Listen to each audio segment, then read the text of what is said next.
آپ کا یونیورسٹیز میں وائس چانسلرز کی تعیناتی کے حوالے سے سب سے بڑا اعتراض کیا ہے؟ کیا پرابلم ہے جو آپ کو لگ رہی ہے کہ ان تقرریوں میں سامنے آئی ہے؟ کیونکہ پنجاب حکومت کا موقف یہ رہا ہے کہ آپ کا ایک آئینی کردار ہے اور وہ محدود ہے، آپ کو ان تقرریوں پر اعتراض کرنے کی کوئی ضرورت نہیں ہے، یہ وہ کہتے ہیں۔ دیکھیں میں نے تو بہت ساری جگہ پہ یہ کہا کہ جیسے آپ نے شروع میں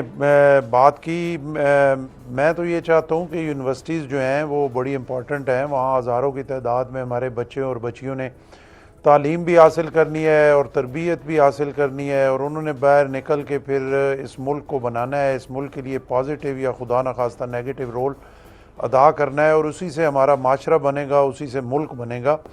تو وہاں پہ جو ہے وہ غلطی کی گنجائش نہیں ہے، اور وہاں غلطی ہونی بھی نہیں چاہیے۔ تو میرا سب سے بڑا تو یہی ہے کہ میرٹ پہ ہونا چاہیے، اور جو وہ ایک پروسیس چلا جہاں پہ بھی خرابیاں پیدا ہوئیں، لیکن اس پروسیس پہ بہت ساری انگلیاں اٹھیں، بہت سارے لوگوں نے اس پہ اعتراض کیا۔ میں نے ذاتی حیثیت میں بھی میں اس پہ مطمئن نہیں ہوں اس سارے پروسیس میں، اور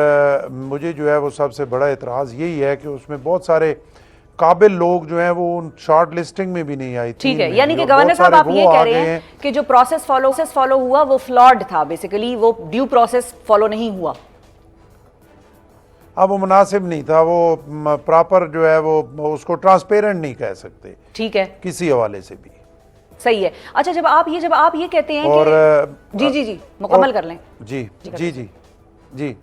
نہیں، چلیں آپ بولیں۔ جب آپ یہ کہتے ہیں کہ میرٹ پر تقرریاں چاہتا ہوں، تو کیا ہم اس کا یہ مطلب بھی سمجھیں کہ جو اب تک کی 7 تقرریاں ہوئی ہیں وہ بھی میرٹ کے خلاف تھیں؟ دیکھیں ان سب کو تو میں نہیں کہہ سکتا، لیکن بہت ساری پہ مجھے اعتراض ہے۔ میں کہوں کہ 7 کی 7 ایسی بات نہیں ہے، لیکن اس میں 3 4 پہ تو مجھے بالکل اعتراض ہے، اور میں یہ سمجھتا ہوں کہ اس میں بڑے جو ہے وہ اچھے لوگ جو ہے وہ نہیں آئے، اور بہت سارے ایسے لوگوں کو کیا گیا کہ جن کا پچھلا جو بیک گراؤنڈ ہے وہ اگر دیکھا جائے، جب وہ مختلف یونیورسٹیز میں وائس چانسلرز تھے تو ان کا وہاں پہ جو ایکٹیویٹی تھی، وہاں پہ جو اپنا بہت سارے معاملات ہیں، اور وہ بالکل لوگ سارے سامنے ہیں، کوئی چھپی ہوئی بات نہیں ہے۔ ٹھیک ہے۔ اچھا گورنر صاحب بریک پہ جانے سے پہلے میں آپ سے یہ بھی جاننا چاہوں گی کہ خبر تو یہ آ رہی تھی کہ یونیورسٹیز کے وائس چانسلرز کی تعیناتیوں کے تنازع پر آپ کی مریم نواز صاحبہ سے ملاقات ڈیو ہے اور وہ ہونے جا رہی ہے، مگر پھر ایسا ابھی تک ہوا نہیں ہے، وہ ملاقات نہیں ہو سکی، اس کی کیا وجہ ہے؟ دیکھیے اس کی وجہ یہ ہے کہ پہلے جو ہے وہ میرے سے یہ بات کی گئی کہ اس کو بیٹھ کے ہم حل کریں گے، اور ہم کولیشن پارٹنر ہیں۔ میں بھی کسی صورت میں یہ نہیں چاہتا کہ کسی قسم کا کوئی لڑائی کا، جھگڑے کا، یا کوئی اختلاف رائے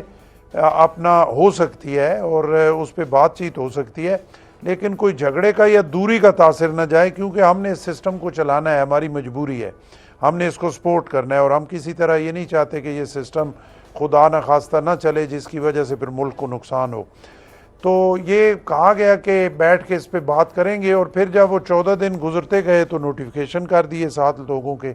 تو اس سے پھر وہ ملاقات والی بات تو جو ہے وہ ساری چیز سامنے آ گئی کہ اس میں کیا تھا۔ تو باقی جو یونیورسٹیز تھیں پھر ان کا سب کا میں نے جو ہے اس کو ان پہ اعتراض لگا کے ان کو واپس بھیج دیا، اور وہ ملاقات آج تک جو وہ ہے ہوئی نہیں ہے، اور ہونی چاہیے تھی، اور اس پہ بات چیت ہونی چاہیے تھی۔ اور اگر کسی جگہ میں یہ سمجھوں کہ میرا جو سٹانس ہے وہ غلط ہے، تو میں ایسی کوئی میرے پہ وہ سختی یا وہ بات نہیں ہے، لیکن میرٹ پہ میری طرف سے کمپرومائز نہیں ہوگا۔ میرے قلم سے وہی سگنیچر ہوں گے جو میں سمجھوں گا کہ اللہ رسول کے درمیان یہ میرٹ پہ ہے، ٹھیک ہے، کیونکہ میں اپنے ہاتھ سے اپنے ملک کا نقصان نہیں کر سکتا، بالکل صحیح ہے، ملک کا نقصان نہیں کر سکتے، چاہے کوئی بھی ہو۔ ٹھیک ہے، ایک وقفے کی طرف مجھے جانا ہے۔ گورنر صاحب مجھے اجازت دیجیے، ناظرین مجھے لینا ہے یہاں پر ایک چھوٹا سا۔ گورنر صاحب نے یونیورسٹیز میں وائس چانسلرز کی تقرریوں کے حوالے سے اپنا موقف واضح کر دیا ہے کہ میرٹ پر ہونی چاہیے، میرٹ کے علاوہ میں کوئی بات نہیں کر رہا۔ اب بلاول بھٹو زرداری صاحب 26ویں آئینی ترمیم کے حوالے سے اتنے متحرک کیوں نظر آ رہے ہیں، یہ ہم جانیں گے گورنر صاحب سے ایک وقفے کے بعد۔ اسٹے ود اس۔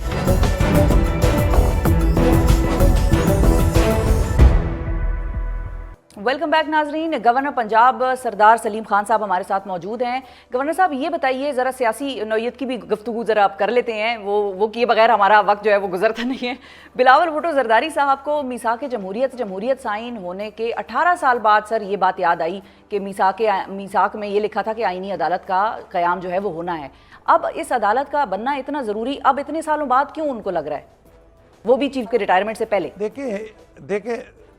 نہیں دیکھیں, کوئی چیف جسٹس صاحب کی ریٹائرمنٹ یا وہ مسئلہ نہیں ہے. اچھا, مسئلہ یہ ہے کہ ہم بالکل جو محترمہ بے نظیر بھٹو شہید نے چارٹر آف ڈیموکریسی سائن کیا تھا میاں نواز شریف صاحب کے ساتھ, ہم بڑی سختی سے اس پہ کھڑے ہیں اور 8 سے 13 تک بھی ہم نے اس پہ پوری کوشش کی, 18ویں ترمیم کی.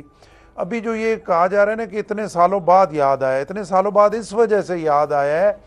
کہ 13 میں ہم اس پوزیشن میں نہیں تھے کہ 2 تہائی اکثریت ہو اور ہم کچھ کر سکیں, 18 میں ہم اس پوزیشن میں نہیں تھے کہ ہم اس کے لیے کچھ کر سکیں. اب 24 میں اگر حکومت نے ایک کوشش کی آئینی ترمیم کے حوالے سے تو ہمیں ایک ہوپ نظر آئی کہ ہمارا وہ جو ادھورا ایک جو ہمارا ایک ادھورا آپ کہیں کہ ہماری ادھورا خواب ہے اس کو ہم پورا کر سکتے ہیں. تو اس جب وہ آئینی ترمیم کے حوالے سے نمبر ابھی بھی پورے نہیں ہیں. دیکھیں اسٹل شارٹ آف نمبر کوئی اتنے زیادہ شارٹ نہیں ہے, اس پہ کوشش ہو سکتی ہے. اور بلاول صاحب بڑے زبردست طریقے سے اس پہ جو ہے وہ جا رہے ہیں, مختلف جماعتوں کو مل رہے ہیں, ان کو اپنا مسودہ دے رہے ہیں. اور ہمارا مسودہ تو سیدھا ہے, جیسے میں نے آپ کو پہلے کہا کہ ہمارا تو اس میں کوئی ایسی پسند ناپسند نہیں ہے, اور ہم تو کوئی ایسی ترمیم کرنا نہیں چاہتے کہ جو پیپلز پارٹی پہ داغ ہو, کیونکہ پیپلز پارٹی کی تاریخ بھری ہوئی ہے کہ ہم تو ہمیشہ جو ہے وہ میرٹ پہ کھڑے ہوئے, اور ہم نے کوئی ایسی ترمیم نہیں کی جس کی وجہ سے آج ہمیں شرمندگی ہو. بلکہ جو ترمیم کر کے اور ان نام نہاد فیصلوں کی وجہ سے جو بینیفیشریز بنے وہ ہم تو کسی جگہ نہیں تھے, ہم تو دوسری سائیڈ پہ تھے, ہمیں تو ہر دفعہ رگڑا ہی لگا. ٹھیک ہے, پیپلز پارٹی کسی صورت میں یہ نہیں چاہتے کہ ہم کوئی اہم کریں کہ جس کی وجہ سے ہماری اس تاریخ پہ دھبا لگے. صحیح ہے, لیکن گورنر صاحب ایک سوال یہاں پر جو نمبرز کے حوالے سے اٹھتا ہے وہ یہ ہے کہ مولانا فضل الرحمان صاحب جو ہیں وہ تو بظاہر 26ویں آئینی ترمیم کو رد کر چکے ہیں ایک طرح سے فی الحال کے لیے. اب اس میں جب ڈرافٹ آئے گا اور جو بھی تبدیلیاں ہوں گی وہ تو پھر ظاہر ہے اس کے بعد اس پہ بحث ہوگی, لیکن اب لگ ایسا رہا ہے کہ 63A والا جو فیصلہ آنا ہے سپریم کورٹ سے اور جو بینچ آج جس طریقے سے بنا, اس 63A سے راہ ہموار ہو رہی ہے کہ مولانا صاحب چلے نہیں جڑتے تو پی ٹی آئی والوں کو توڑ لیں, کیونکہ آج پی ٹی آئی والوں نے بھی غالباً اگر میں غلط نہیں ہوں انہوں نے اپنے سارے ایم این ایز کو کہہ دیا ہے سوائے آزاد اور نان آزاد سب کو ہی کہا ہے کہ سب غائب ہو جائیں, چھپ جائیں, تو ان کو یہ شپ لوگ ان کے بندے توڑ لیں گے. نہیں دیکھیں, ہم باقی کسی کا تو میں کہہ نہیں سکتا, پیپلز پارٹی نے کبھی جو ہے وہ اس طرح کا کام جو ہے کیا بندے توڑنے والی, یا وہ ویسے اس پہ بھی دیکھیں ایک ڈیبیٹ ہے, ہو سکتی ہے, کیونکہ بہت سارے ملکوں میں ایسا ہے کہ جو ایم این ایز ہیں یا جو پارلیمنٹیرین ہیں وہ اپنی ووٹ بہت ساری چیزوں پہ جو ہے وہ پارٹی پالیسی کی دوسری سائڈ پہ بھی استعمال کرتے ہیں. تو وہ تو آگے چل کے, کیونکہ ابھی ہماری ڈیموکریسی جو ہے وہ اتنی میچور نہیں ہے, اس پہ تو ڈسکشن سے اور چیزوں کو جو ہے وہ کنسنسس سے طے ہونا چاہیے. تو پیپلز پارٹی کبھی یہ نہیں چاہتی کہ ہم کوئی ایسا ہارس ٹریڈنگ والا عمل کریں, بلکہ میں نے جیسے آپ کو پہلے کہا یہ تو آپ بی بی شہید کے ٹائم سے دیکھیں تو یہ سارے جو ہتھ کنڈے ہیں پیپلز پارٹی کے خلاف استعمال ہوتے رہے.